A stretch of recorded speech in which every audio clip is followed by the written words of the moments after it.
بدلیں زندگی۔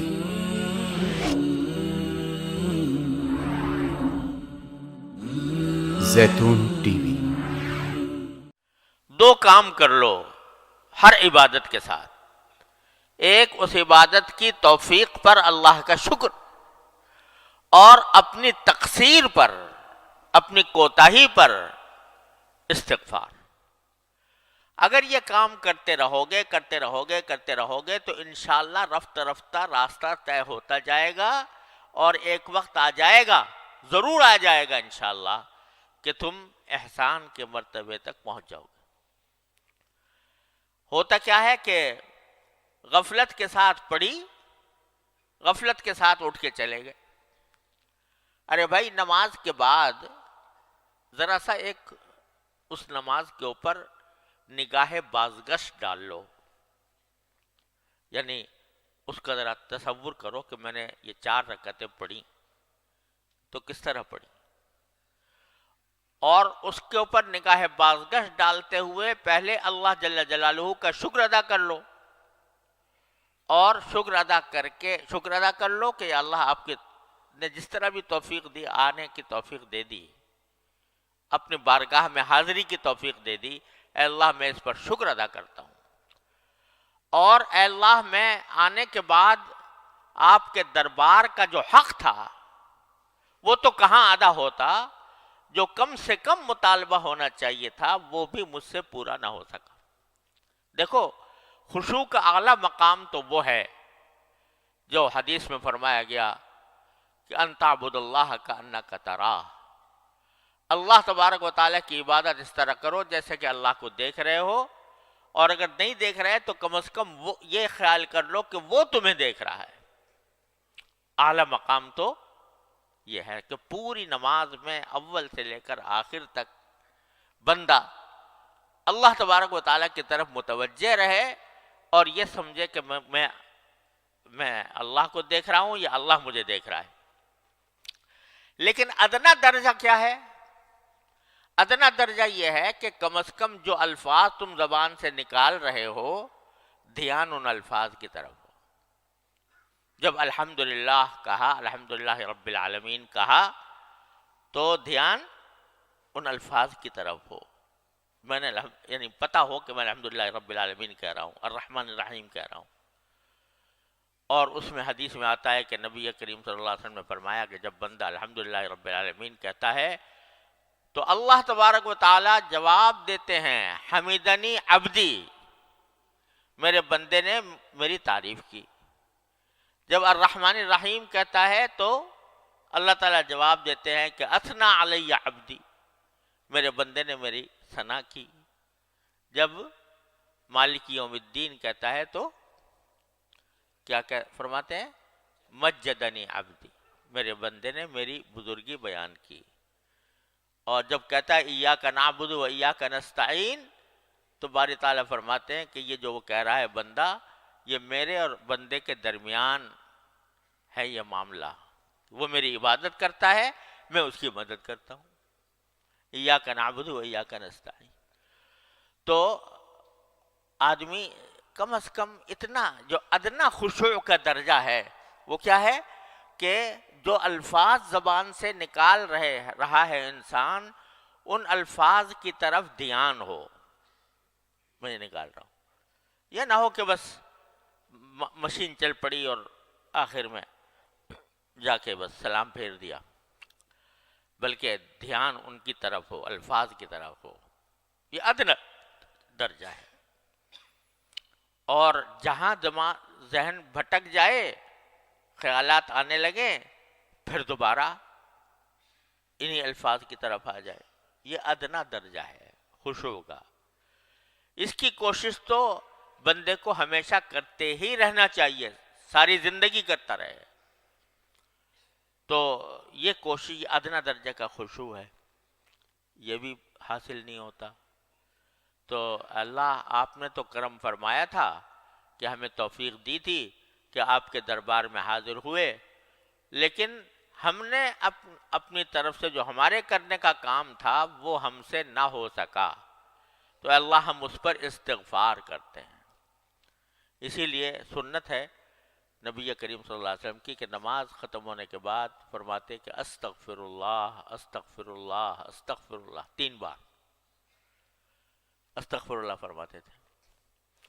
ابھی تو نماز پڑھی، نماز کوئی گناہ تو کام نہیں ہے، استغفار تو گناہ کے کام پر کیا جاتا ہے، لیکن رسول کریم صلی اللہ علیہ وسلم نماز کے بعد استغفر اللہ فرماتے تھے۔ کیوں؟ کہ اللہ توفیق تو آپ نے عطا فرمائی، لیکن میں آپ کی عبادت کا حق ادا کر نہیں سکا، میرا دل و دماغ ادھر بھٹکتا رہا، تو کیا ہوگا کہ میرے مالک کا کرم ایسا ہے کہ بندہ جب استغفار کرتا ہے، اس کی طرف رجوع کرتا ہے، اپنی عاجزی کا اعتراف کرتا ہے، اپنی بندگی کا اعتراف کرتا ہے، کہتا ہے کہ مجھ سے غلطیاں ہوئیں، مجھ سے کوتاہیاں ہوئیں، میں کسی طرح بھی حق ادا نہ کر سکا، ادنا حق بھی ادا نہ کر سکا، تو میرے مالک کا کرم ایسا ہے کہ جو کوتاہیاں ہوئی ہیں ایک طرف تو اس کو معاف فرما دیتا ہے،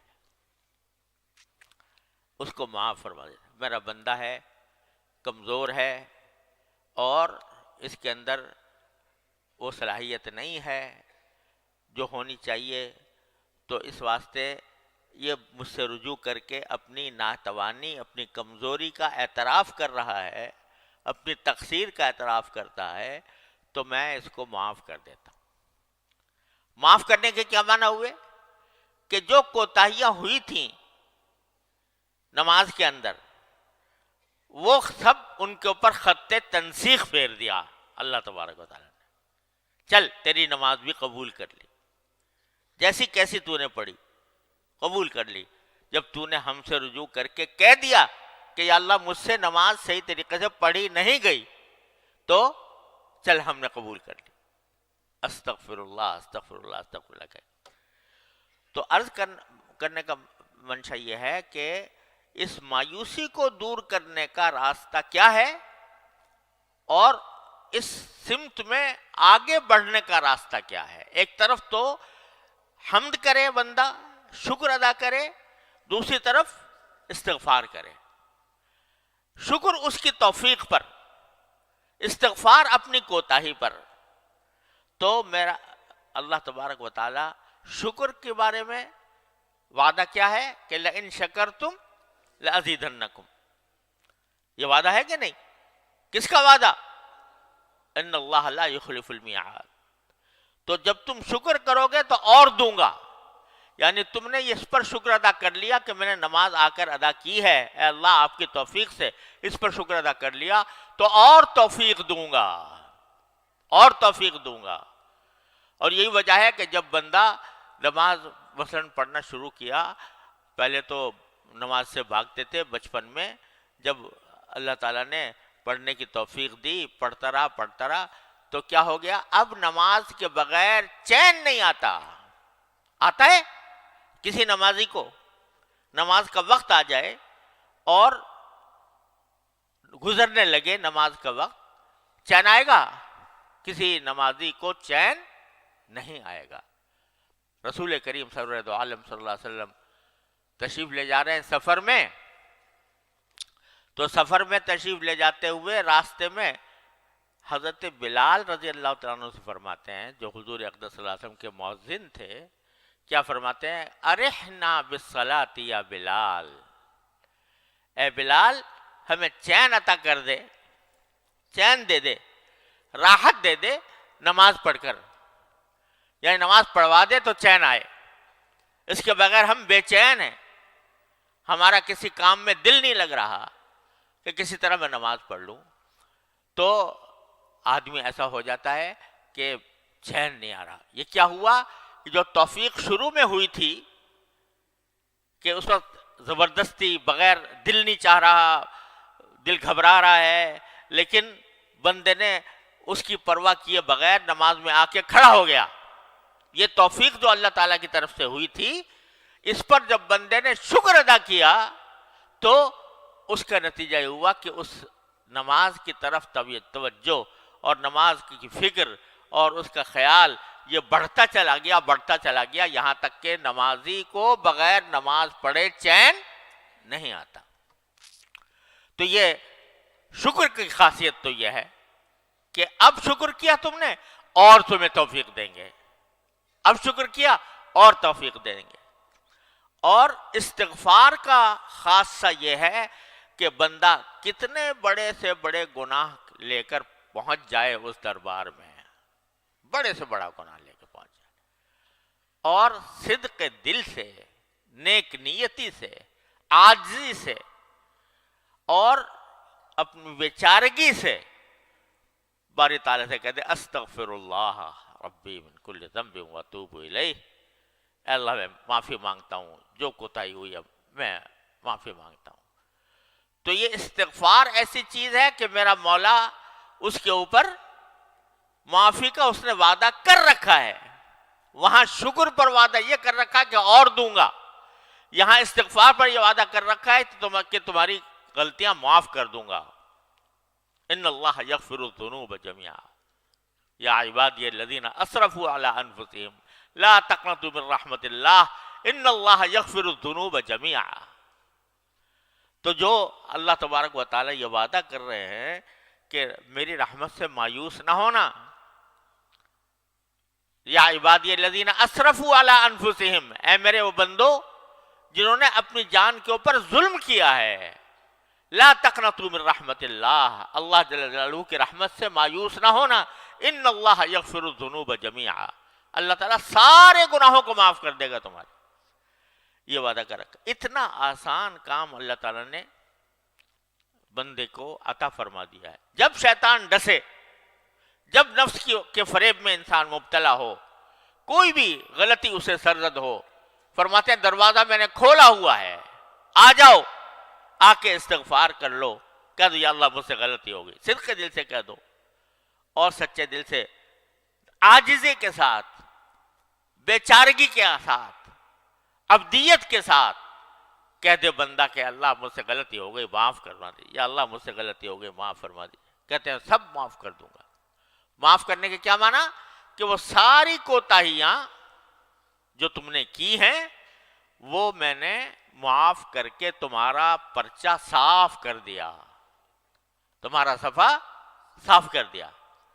تو جو بندہ نماز کے بعد، یعنی نماز کے بعد ایسے ہی اٹھ کے نہ چلے جاؤ خدا کے لیے، نماز کے بعد تھوڑا سا بیٹھ کر، ایک تو جو تسبیحات مسنونہ ہیں وہ تو ہونی چاہیے، لیکن اس کے ساتھ تھوڑا سا نگاہ بازگشت ڈال لو نماز کے اوپر کہ اللہ میں نے نماز پڑھی، ایک تو میں آپ کا شکر ادا کرتا ہوں، توفیق دے دیا آپ نے، کم از کم ظاہری شکل نماز کی میری کروا دی آپ نے اپنے فضل و کرم سے، وہ بھی میری بس سے باہر تھا، آپ نے اپنے فضل و کرم سے کروا دی۔